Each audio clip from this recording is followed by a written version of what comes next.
Hi guys, welcome back to the channel. Today we're going to be doing a 72-hour recipe with the Caputo Manitoba.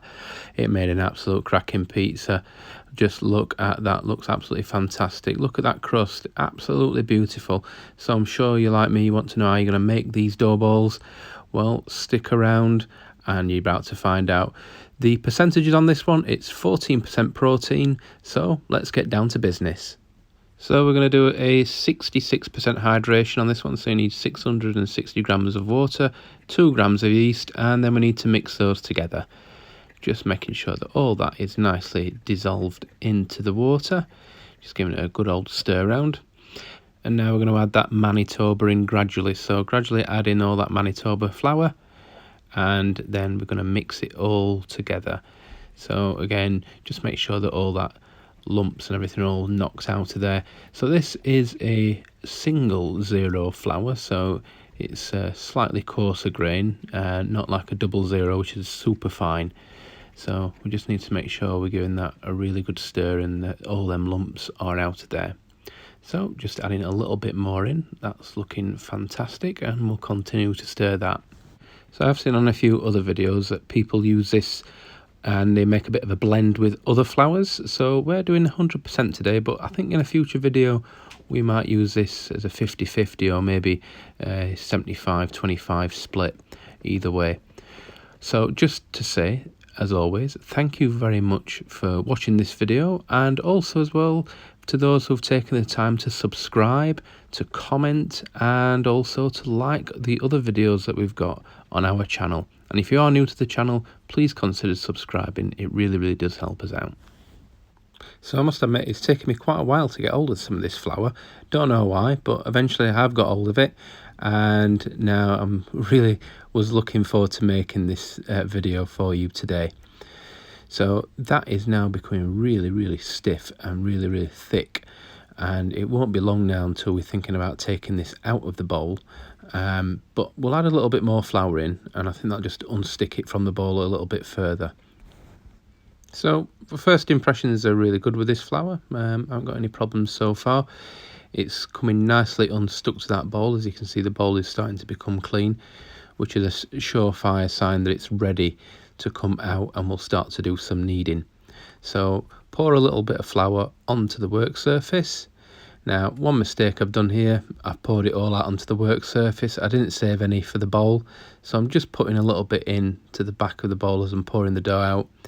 And doing so, just make sure that we get every single scrap of that pizza dough out of the bowl. So just having a bit of a wipe round. There you go, look at that. The bowl is nice and clean, or clean as it can be anyway. So let's put that to one side, and now let's start to mix and knead that flour together. So there's no excess flour, as you've seen. That's the entirety of the 1 kilogram of the bag that we've now got in there, and it's just a case of pushing all that dough into the work surface and getting the flour to mix in there.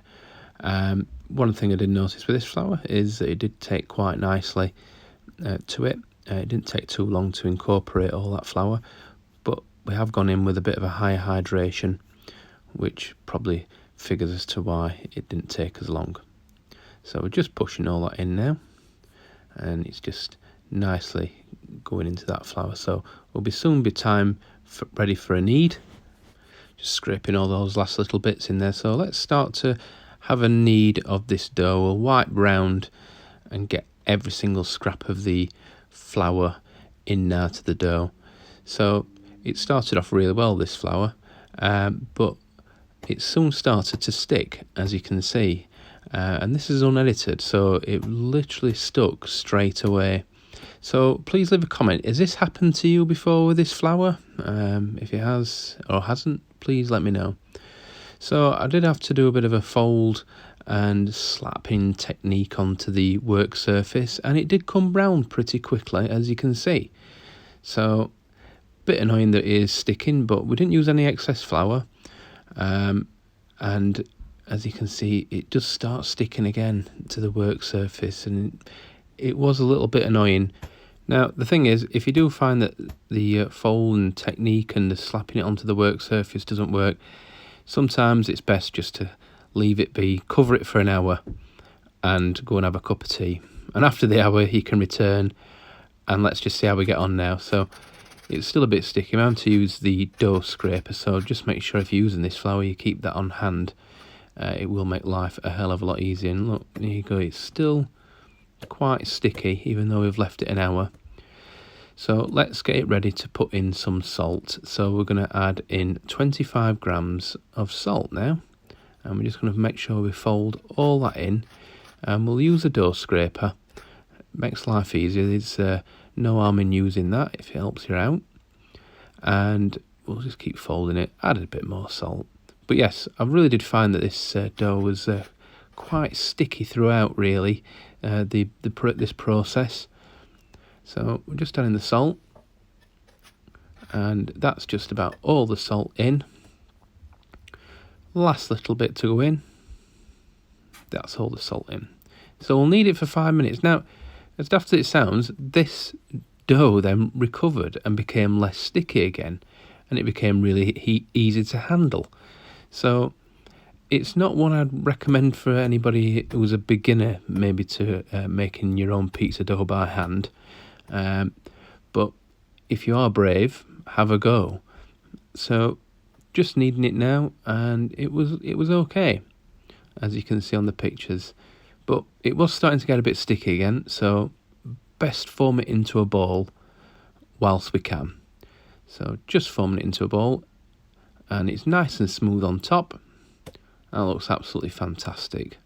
So the next stage that we'll do is we'll get that into the mixing bowl. As you can see, it's got a bit of a wobble on it as well. So we'll put that back in the mixing bowl, and we're going to cover it with a shower cap, and we're going to leave it for 1 hour at room temperature. So it is after the hour. Now it's time to put it in the fridge for 64 hours. So when it goes to the fridge, and if by magic 64 hours later, let's take it out of the fridge and let's just have a look at what we've got. So you need to leave this for about 2 hours to get back up to room temperature before we even start thinking about making pizza balls. So after 2 hours, you can see the yeast bloom on the top. That's perfectly fine. You don't have to worry about that. I know it looks like little black bits, but it's absolutely fine. But what I will show you is there's a bit of structure in there, and it's lovely and stretchy. So we've got plenty of gluten in there. Looks fantastic. So let's make some pizza balls. 230 grams per pizza ball. Now, although we left this out at room temperature for 2 hours, it was still fairly cold inside. So that's why you noticed that it was a bit difficult to snap it there. So 230 grams per ball, as I said earlier, and now we're going to make it into a nice pizza ball. So at this stage it wasn't sticking, which is always good news. So it really was nice and easy to handle. And as always, we're going to use a bit of the old Caputo Semolina flour, and we're just going to line those plastic tubs up with that, and just make sure we get any moisture or anything out of there and it's nice and dry. And we'll put the pizza ball inside the tub. So we need to leave those for 4 hours, and here they are after 4 hours, looking fantastic. It's pizza time coming right up.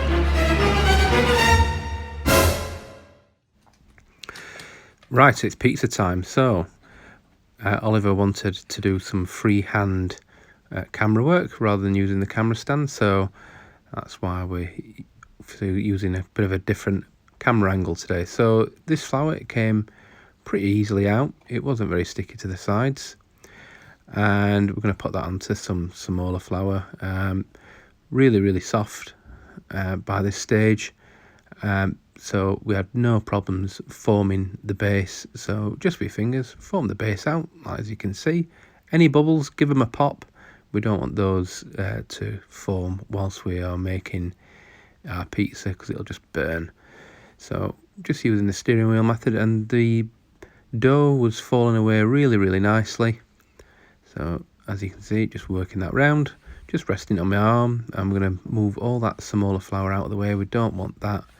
That'll just burn if we put that in the pizza oven. So just giving it another couple of turns just to knock off any more excess, and then put that onto the work surface. Looks fantastic. So let's put on some mutti tomato sauce. In a new video I will make my own sauce again. We have got a video of that already, but I have had a new recipe off one of my fantastic subscribers, so thank you very much for that. We'll be featuring that in a video very, very soon. So just putting a bit of Parmigiano on, a bit of grated mozzarella, and we'll then go in with some fresh mozzarella there. Looks fantastic, looking really nice. Some sun-dried tomatoes, and then we'll put some pepperoni on. This is one of the last pizzas of the day, so not many ingredients left, so it's going to be a bit of everything, this one. So on with those pepperonis. Just might as well put a few more on, see if we can fit a few more in there. I know I always say sometimes less is more, but in this case, when you're using the last two ingredients, that kind of goes out the window. So a bit of flour onto the peel, and then pizza onto the peel, a little bit of stretching and a bit of a reshape. And we will now take that off to the pizza oven. So into the pizza oven, 400 degrees and full flame if you've got a Roccbox. Look at that. It smells absolutely fantastic already. And you'll be able to see that back edge starting to rise up, and you can just anticipate what that pizza is going to look like and going to smell like very, very shortly. So you can see the pizza rising up very nicely. So we'll just warm that turning peel up, and we'll get ready to give that a bit of a turn. So 180 turn first off. That looks really nice. A little bit of a leapening effect, not too much. Looks really, really good though. And we'll give that another 90-degree turn. Looking really, really fantastic. So we haven't edited any of this out. This is as we cooked it. Looking fantastic. Really, really, really is a nice pizza. It doesn't matter sometimes what flour you use. They all look really good pizzas, don't they? So have a look underneath. A little bit of char in there. Bit on the heavy side, but nothing too extreme. But it made an absolute fantastic pizza. So leave a comment. What do you think? I can tell you, it tasted really, really nice. It really was a nice, soft kind of bread pizza. Really, really nice. Would I recommend using this pizza dough recipe? I would, if you know what you're doing and you've made pizza before. But if you're new to this, maybe stick to the normal Caputo red. So what did you think? Please like the video if you like this one. And all it means to say is thanks for watching, and bye for now.